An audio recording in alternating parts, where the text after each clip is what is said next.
Hey everyone, I just want to do a quick little educational video on the Swan-Ganz catheter, also called the Pulmonary Artery Catheter. This will just be kind of like a quick informational video, but absolutely if you have any questions, just let me know. So first things first, in order to have one of these placed, they will put in what's called an introducer. So this you may frequently hear referred to as a cordis. It's a multi-lumen access sheath. So you've got one basically central line on either side, brown and a white lumen, and then this middle piece is the introducer. Right now it's got this cap on there,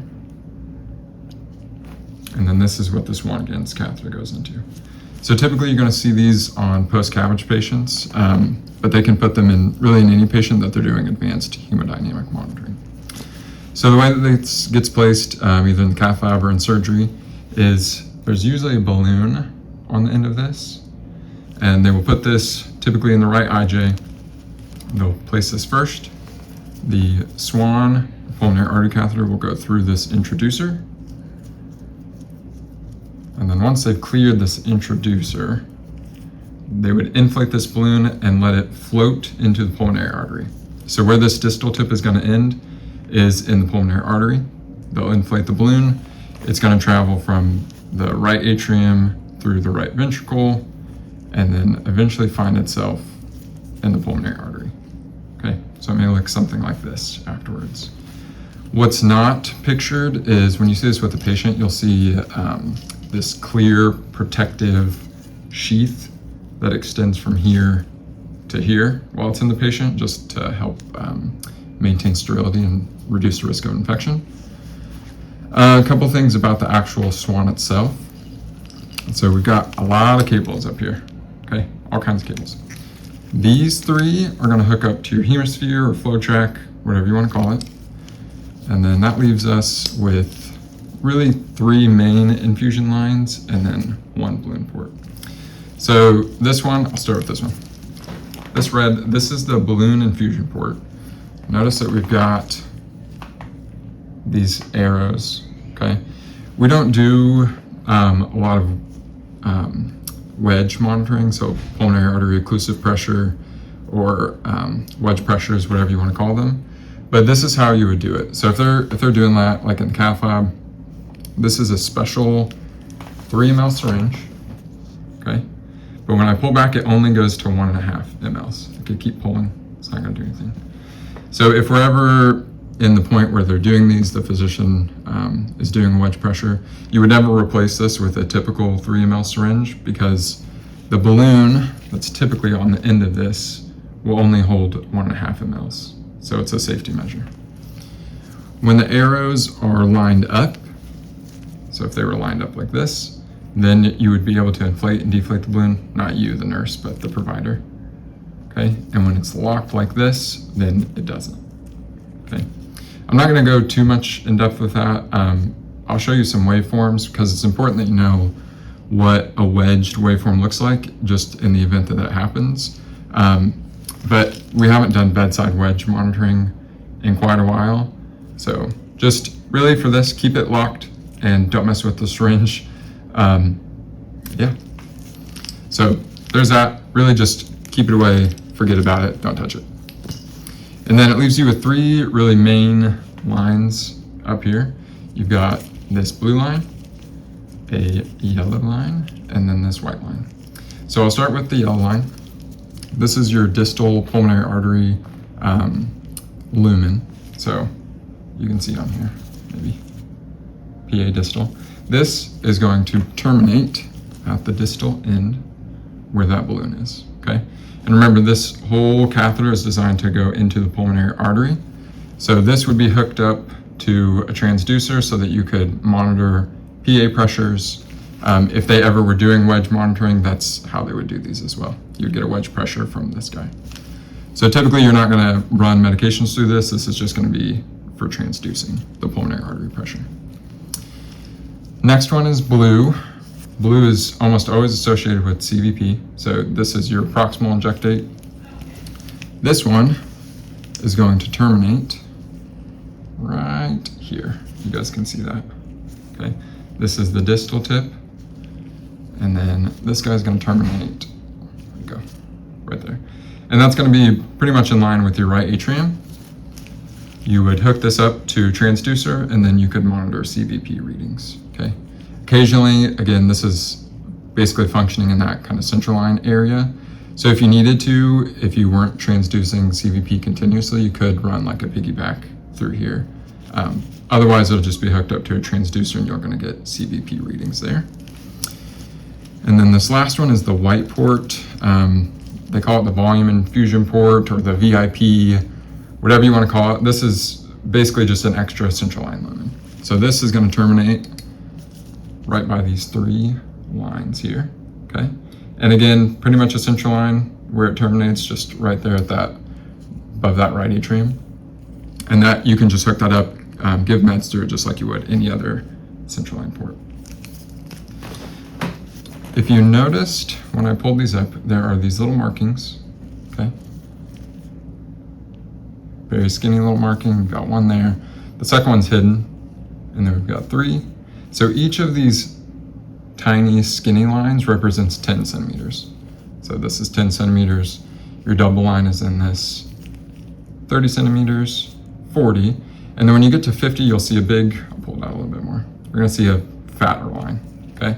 So the thick lines on the catheter represent 50 centimeters.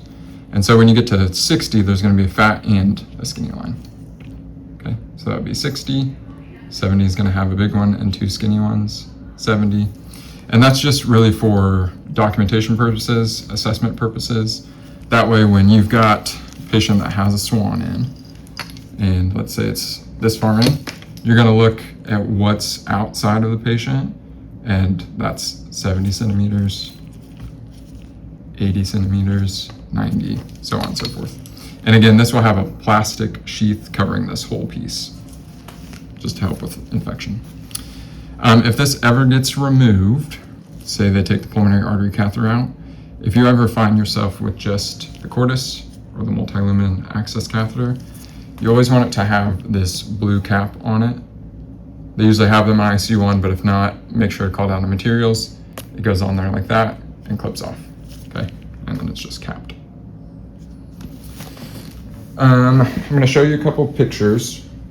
So when we're looking at this guy, this yellow lumen, remember this one is terminating in the pulmonary artery. So there's a couple different measurements we can get with that. One is obviously the pulmonary artery pressure, systolic and diastolic.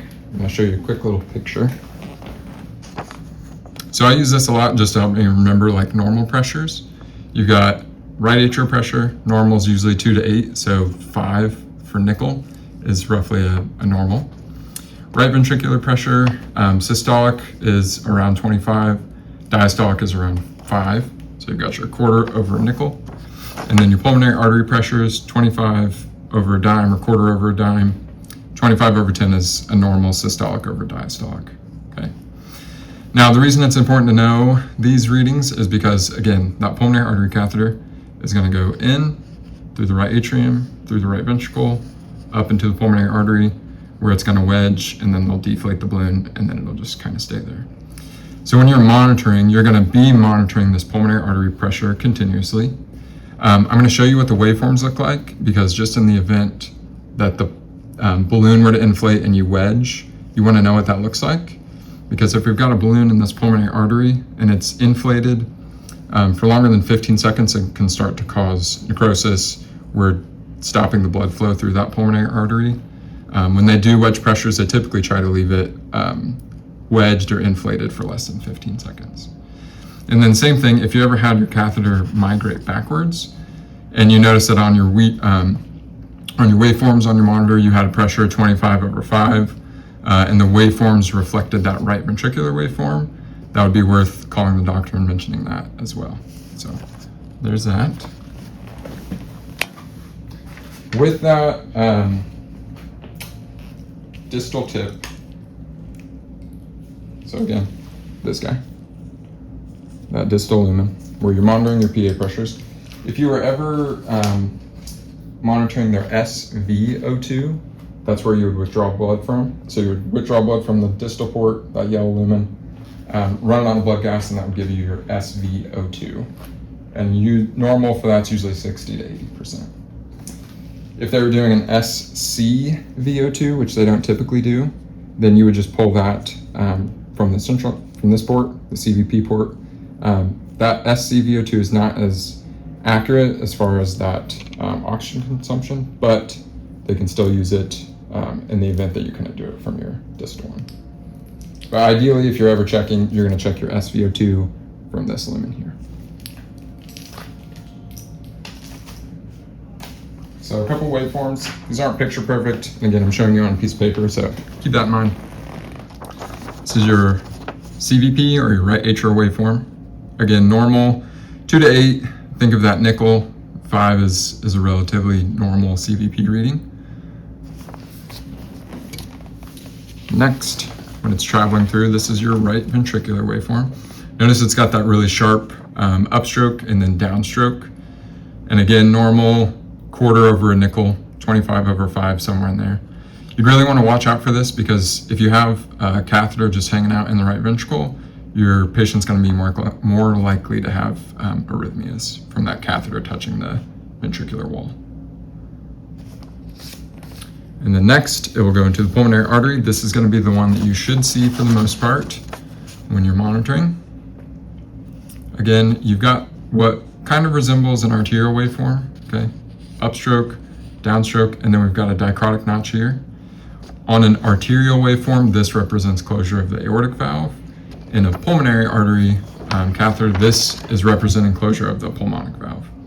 And again, quarter over a dime, 20 to 30 over 10 to 15 is your normal pressure for your pulmonary artery. And then finally, we've got our wedge pressure. Again, not something that we are doing at the bedside, but just in case some freak accident happens and the balloon gets inflated, if you ever saw this, you would want to check it out immediately because you don't want it to be wedged for longer than 15 seconds. So 8 to 12 is what your typical wedge pressure is going to be. And that wedge pressure is just measuring indirect left ventricular pressure is what it's doing. So PAOP or pulmonary capillary wedge pressure, you may also see it, PCWP. If you have any specific questions, definitely let me know. Again, this is just like a quick little overview. So again, just to recap, these guys are going to hook up, These guys are going to hook up to your flow track or your hemisphere. Red, just keep it off, make sure it's not in line, and then forget about it, don't touch it. Don't look at it, don't do anything like that. And then you've got your 3 main lumens that you're going to be using. This one is going to be pretty much in that right atrium. That's going to be your CVP transducer. Yellow is the distal tip. That's where you're transducing your pulmonary artery pressures or sampling for your SvO2. And then this is your volume infusion port. It's just a medication line, essentially. You can use it for continuous infusions or whatever you need to. And it's all going through the cordis. Again, it would go through here. If you remove the pulmonary artery catheter, then just make sure that there's a cap on it. And then these are just central line ports. Okay. If you have any questions, just let me know. Thank you.